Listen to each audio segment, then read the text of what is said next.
It's time for Cutting Edge Consciousness with Freeman Michaels and Barnet Bain. Thought-provoking discussions and bold ideas from the edge of possibility. Welcome back to Cutting Edge Consciousness. Freeman Michaels here with Barnet Bain and our very, very special guest who is on the line even now. Deirdre Hade is a spiritual teacher and a master healer, as well as the founder of Radiance Healing and Radiance Meditation. She's a pioneer on the cutting edge of energy healing. I love that language. And she developed a system of very deep journey work based on the Kabbalah's Tree of Life, the Zohar, and the chakra system. Deirdre is also partners with Donna Karan in her global initiative of integrative medicine healing, and we are delighted and thrilled to have her with us here today. Hi, dear. Hi there. How are you? I am so well. I'm so glad to have you here, finally. Took us a while, but we finally did it. Well, I'm just delighted to be here. Thank you so much. Well, and Freeman has been waiting to meet you for these many weeks. I feel in some very real way like I know you already. Obviously, Barnet has spoken very highly of you, and I've had the opportunity, preparing for this show, to watch a bit of your work on some videos and hear some of it in podcast form. So I am thrilled officially to be talking to you, but I do feel in some very real way like I know you already. Oh, thank you. Thank you so much. And I want to jump in because I'll tell you the piece that struck me. There's a couple pieces of what I was able to witness that struck me. And I was saying to Barnet, we went to lunch and I was talking to him about a piece of what I sort of witnessed, which was, and I'm going to explain it in these terms. I saw you open people up. I watched, I'll even be specific, the New Realities interview, which I realize is a couple of years old, but just watching you work with the host, but this has happened several times where people seem to really open. You help them, I want to say expand. That seems to be the language, but I'd love for you to describe in your words the process. You call it Radiance Healing or Radiance Meditation. Correct. How would you describe that exchange? Thank you. Well, this exchange is really an exchange of divine energy or divine presence. You are divine presence. Every person is divine presence. And we get disconnected or lost from that, from our distractions, the busyness of our lives. And when we have an experience of just touching into that well of divine presence of who we are again, it brings up emotion. It brings up tears. It brings up a sense of spaciousness. And in my over 30 years of working with people and observing, of also growing up in the South during the Civil Rights Movement, I've been able to witness what works and what doesn't. And I finally came upon one day the fact that the only thing that really works is presence. Because even when talking is good, and we must talk like we're talking now, but talking without connection to the present is just like taking muddy water and stirring it more. But to really find peace and connection, to really clear that water, its presence is what's needed. So I began a real quest a long time ago to discover how to attain that presence and then how to be able to pass it on so we could have communication and so we could have peace in our world. That's beautiful. There was an experience that happened between us at one point. I learned something very deep and very powerful with you that speaks, I think, to this very point about being out of the mind, out of the head, in the body, in the world. We were having a conversation, and you stopped me very gently, very lovingly, and you said, start over and speak from your diaphragm. Do you remember that? Yes. And the shift was, sometimes people are set up. I happened to be in that moment where I was able to hear that in a very different way. You hear all kinds of things and all sorts of advice, some of it loving, some of it empowering, some of it less so. But I was just in the right place to hear that from you. And I started over my thought and dropped down out of that kind of frenzied, just mental function, and began to speak from someplace much more deeply inside of me. It slowed down my thoughts in a way that allowed my thinking to slow down to the pace that my soul operates. Beautiful.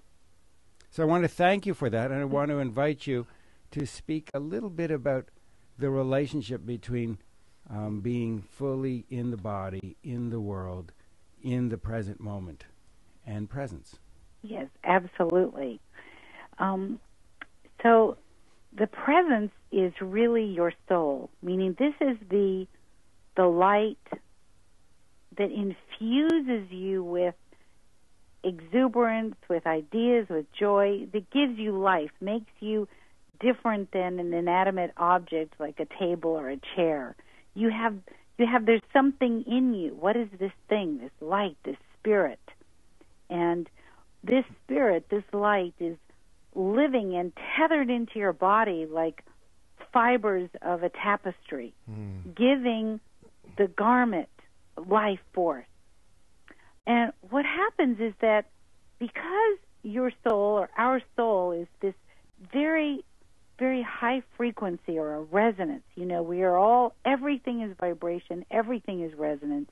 Because your soul, the spirit of your being, is this frequency, this very high frequency, it typically drops into the body in the least amount necessary. Because this world that it's tethered into is actually quite painful for the soul. It's alien. It has sharp corners, not warm and fuzzy. It's just an unknown. But when you have a body and the soul is here, when you're alive, the soul is here.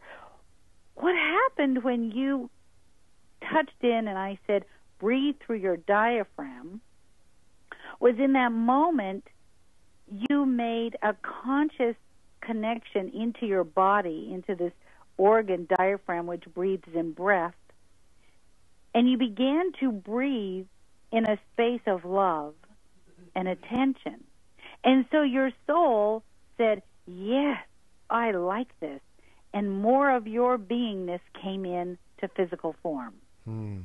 Does that make sense? Yes, it does. It makes sense in this very sort of non-linear, felt sense way. It doesn't necessarily make sense in a logical way, and so and that's the good news. That's the good. Yes, that's well put. That is the good news. I'm trying to take something that is non-linear and put it into linear words. So help me out. No, you're fine. I think that was really fantastic. This is Freeman again. The language, I think. All right, so I don't want to tie too much of this together. I know how that you've spoken about. I've heard you speak about an experience that happened when you were a teenager, a profound experience, when most girls are worrying about boys and distracted with maybe even school. You had an experience of being told that your mother was in essence going to die, right? Yes. And in hearing you talk about this, it struck me that you had a glimpse of something. And again, I don't want to put words in your mouth, so you can correct me if I kind of get this wrong. Here's how I'll say it. When you were just speaking a moment ago, it's like a coming home. That's the words I describe. A coming home to something that one discovers, or perhaps you discovered, in moments that don't fit within the world out there. Correct. Is that accurate? I mean, I don't want to put this in a way, but that's the sort of quality in my experience that a lot of times when my world, as I've constructed it, has come apart, it's tapped me into something that's deeper and more profound, that is actually more reliable than the, let's say, self that I was invested in prior to that self coming apart. Absolutely. That's correct. And there's a quality in it. There's a quality. There's a capacity for more of something. And maybe that's the frequency and the resonance and whatever. And my sense of you is that you've really fostered that and come to rely on it. And it's the gift that you give in the world. Is that accurate? Yes, and thank you so much. That's absolutely accurate. I've made my life study to discover how to be the presence and then how to pass it on to teach others to be their presence. You see, your presence, your soul is a unique ray, is a unique gift, and it's there waiting to be experienced. They're waiting to manifest. And so my duty is really to say to you, show you, I found a way to fill my beingness with presence, but you can do this too. There are steps, there are ways to do this, and this is working with pure energy. This is working with the tree of life.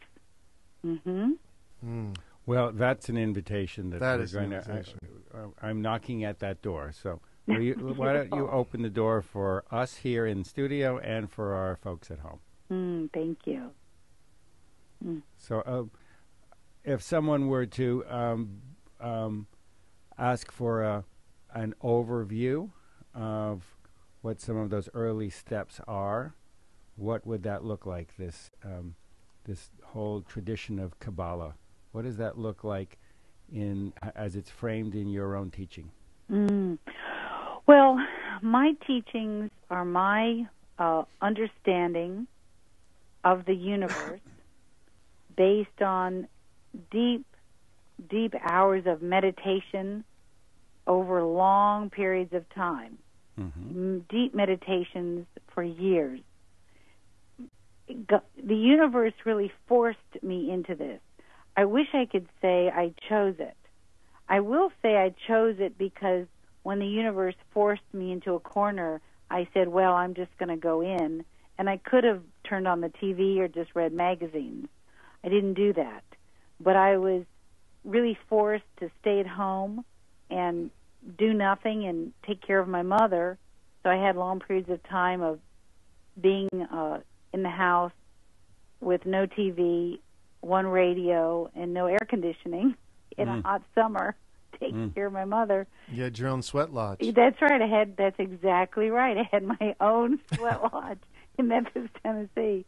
Then I had long periods of illness when I was young, of Epstein-Barr, and these different illnesses that kept knocking me down to where I had to go within. Then my pregnancies, I was in bed for 9 months. I had to go within. So the universe kept knocking me. Another thing that I had was I would have these incredible bouts of depression, and that would knock me just flat, and I'd meditate for days until I could get out of it. So I kind of was pushed into a corner where I would have to cut and polish the facets of the gem, whether I wanted to or not. There's a beautiful Rumi quote that if you're irritated by every rub, how will you be polished? That's exactly right. And that is what happened. And in this, I did study Kabbalah. I studied the Hindu Vedas, did a great deal of study. But I can say that my experience of what I teach came directly from these long periods of meditation, of expanding into the universe and just receiving knowledge. So what I teach is based on Kabbalah, but it is an interpretation based on my experience of entering a state of complete oneness with all that is. Wow. You know, it's a little bit different than if you were to just read a Kabbalah book. Right.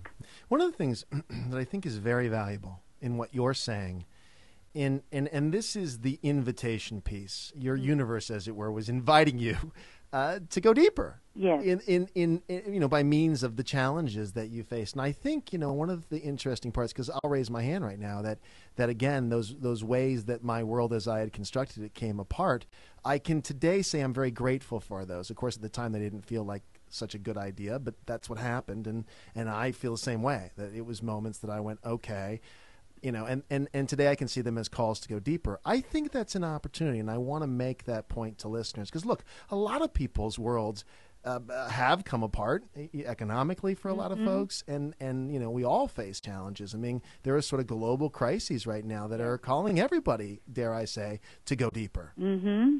So I think, when I look to the Wayseers, and I consider you a Wayseer. Thank you. Yeah.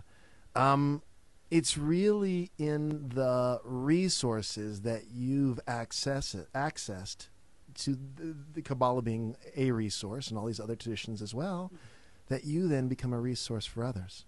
Yes. Thank you so very much. This is really what I consider myself as a library. And so whoever would like to come to the library and read and study, I'm here. I'm available. Yeah. But I'm not propagating anything. I'm just being here. And library cards for Deirdre are available here at Cutting Edge Consciousness at KKZZ. That's right. So, but don't ask for me, ask for Freeman. It gives out my cell phone number every time we have an announcement. Every time. Yep.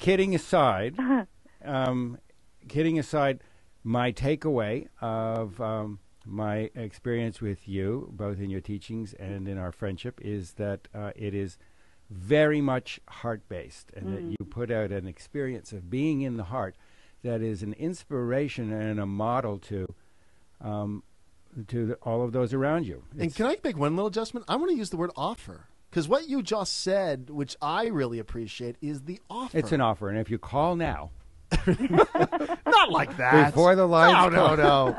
I told you, the Chinese food. It was the MSG. Something threw him up.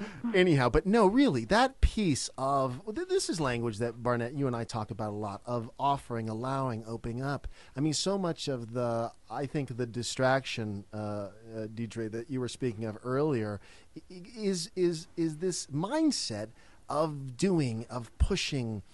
And I love the language of offering, of allowing, of discovering. Of the yin. Yeah. The yin, thank Deirdre. you. So I know that's a subject that's very dear to you. And I'd invite you to share some of your ruminations about balancing the yin. Yes. I'd love to share that. And thank you so much. The idea of offering is really sacred, because we offer. When we offer, we come from our heart. We come from the innate generosity of the spirit, of the light. And getting back to your first question, that's what radiance is. That's where the word radiance, it's radiating something palatable. And an offering is that radiance, is that place within your heart where you give without question, and you pour forth a connection to the world without doubt. It is a surrender to, I am fully here, I am fully present, and the experience of this world will be greater when I fully experience it in the generosity of my heart. You see? So you make a space when you invoke that energy, those frequencies. You become aligned. You become a space that holds your experience and holds the experience of others, and allows for all kinds of possibility with an openness and with an acceptance and with a graciousness. Yes, that's exactly right. I create a space for the generosity of your heart to exist.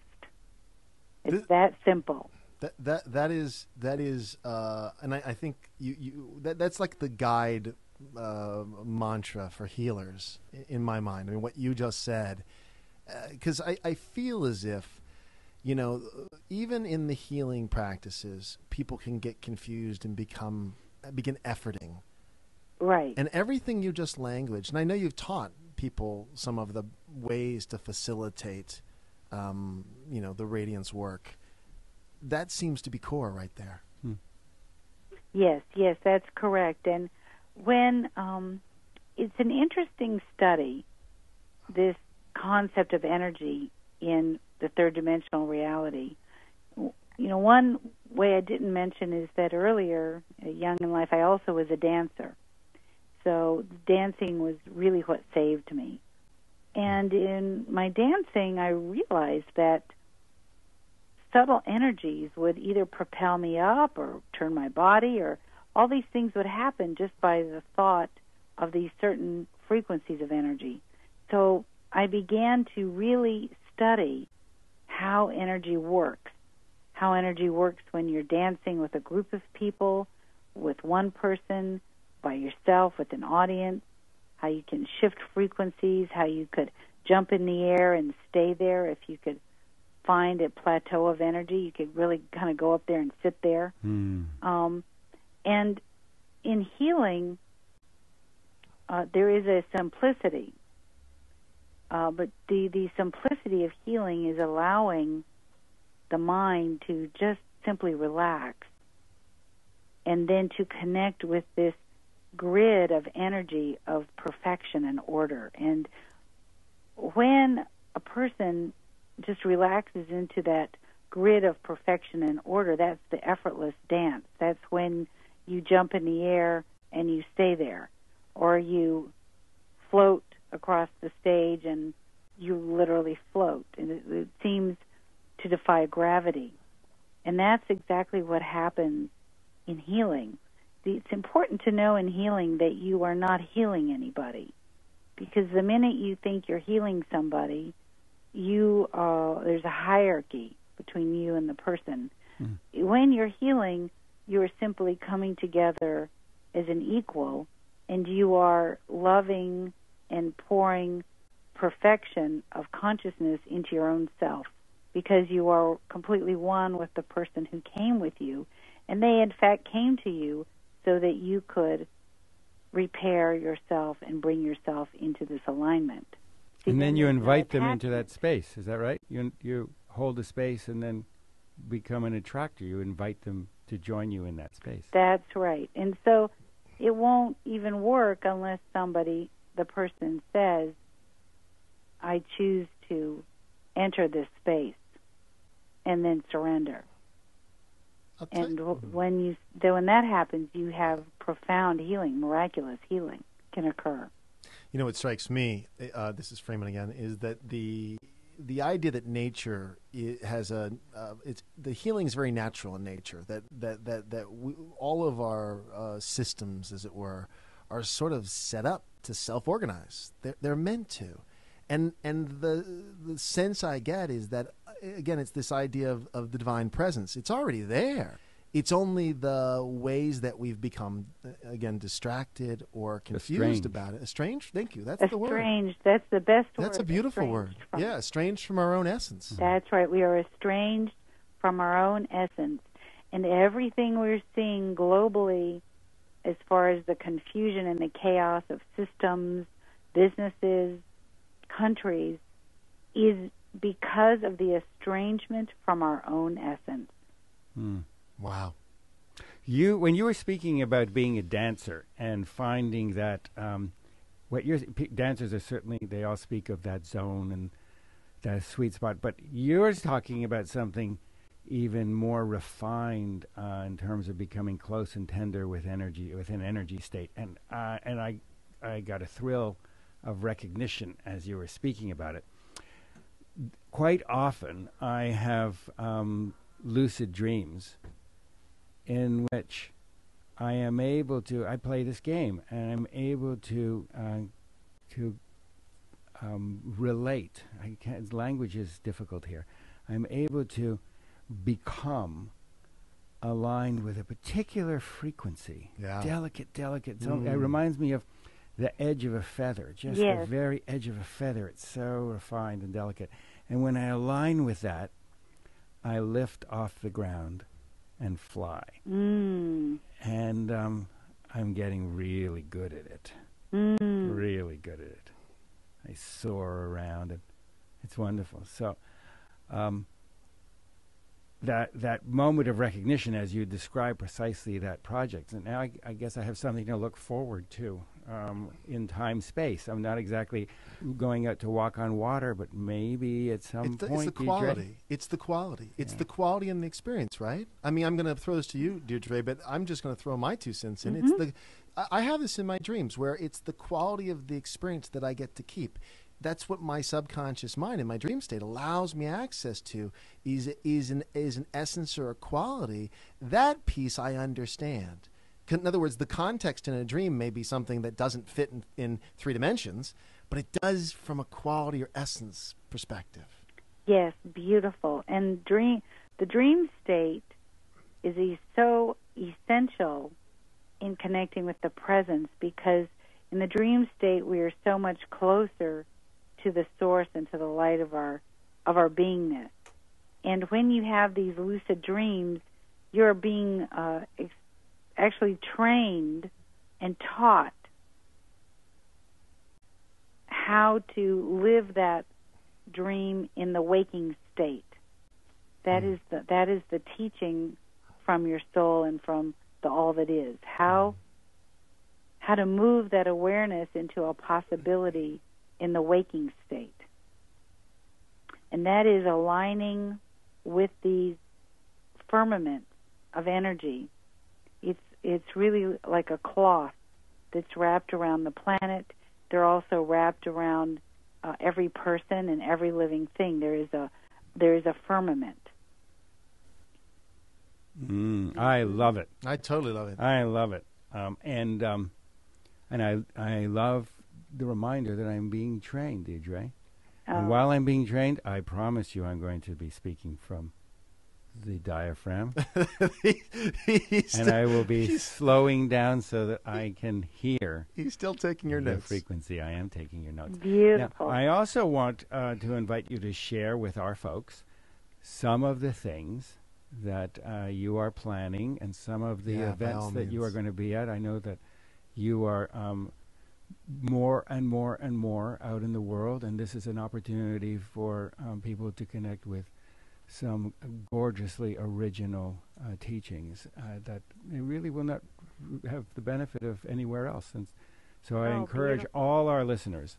Well, thank you. Thank you so much for asking. It's really been a joy and continues to be a joy to bring this out farther and to touch more people and reach more people. So I'm grateful to both of you for inviting me here today. And several of the opportunities or the offerings that I'm currently bringing out is one called my Radiance Pure Energy Program, which Learning Strategies has produced and put this together. And it really is 30 years of my experience of energy put into a very clear program of how you can begin to work with light, begin to work with presence in your body. And these are made in 8 5-minute energetic light transmissions. It's like a meditation, but I'm opening up these, what we call the Sephirot of the Tree of Life and the chakras. I'm opening up these gateways for this presence to pour through your body. And they're very simple. They're only 5 minutes, which means you can listen to them at any time. I have one in the morning 5 minutes, one for the midday, the rebalancer, one for bedtime. Then we have health, prosperity and abundance, relationship, environment, and spiritual expansion. They're super. I love them. I really, really love them. Let's go. Is it off your website? Is it your website or Learning Strategies? Absolutely. No, it's right there on my website. You can order it, and you'll order it straight from my website through Learning Strategies. So it's I also- www.radiance. Well, it's my name, www.deirdrehade.com. And that's DEIRDREHADE.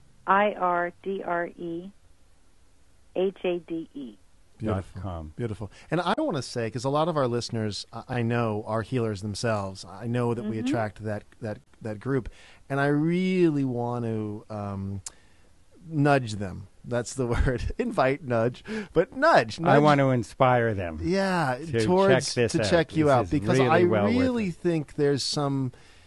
Oh, look, the humility and the authenticity that you bring to your work, which that's the piece that I think is the offer for many of them to really see mentored and mirrored back for them in the work that you do. That's the precious piece. Oh, thank you so much. Well, it's quite an honor to hear those words. And I do have a training program, a practitioner training program. And what I tell people, many of people that study with me do Reiki and do many different kinds of healing work. And what I say is take this work and use it in whatever work you're doing, because it will infuse and open and expand any kind of healing work. Therapy as a therapist, mediators, speakers, anyone who is working with people. Embodying your presence is going to make your ability to communicate, Absolutely. be heard, have connection 1,000 times more palatable. Embodying your presence. That's it. That's it. Okay, so we want them all to go. DeirdreHade.com and visit. And Deirdre, thank you so much for spending the time with us today here on Cutting Edge Consciousness. Well, thank you. You guys are a delight. And it was really the joy of my day. Thank you so much for inviting me. Bless you. And for those of you listening, we need to take a quick break, but stay with us because we'll be right back here on Cutting Edge Consciousness.